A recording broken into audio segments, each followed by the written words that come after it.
আসসালামু আলাইকুম।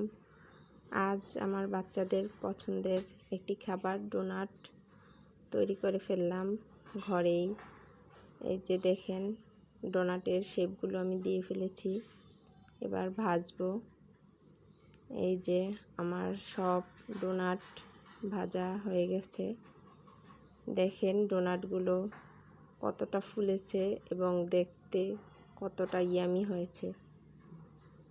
অনেক সুন্দর, বেশি করেই বানিয়ে নিলাম যাতে কয়েকদিন রেখে খাওয়া যায়। আমার বাচ্চারা এটা খুব পছন্দ করে। এই যে এবার ডোনাটে আমি চকলেট দিয়ে কভার করে নিয়েছি। বাচ্চাদের চকলেট অনেক পছন্দের, তাই সব ঘরেই তৈরি করেছি। চকলেটগুলোকে দিয়ে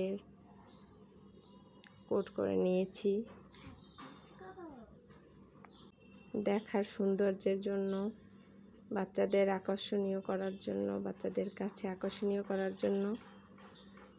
এই যে সুগার বলগুলো দিয়ে নিয়েছি, দেখেন ভিতরটাও কত সফট হয়েছে। এই যে কত সুন্দর, ইয়ামি, খেতেও দারুণ মজা হয়েছে। এগুলোকে এবার আমি একটা বক্সে ভরে রেখে দেব। এটা বেশ কিছুদিন ভালো থাকবে। ফ্রিজের বাইরে 2-3 দিন বা ফ্রিজে রাখলে 3-4-5-6 দিন ভালো থাকবে। খোদা হাফেজ।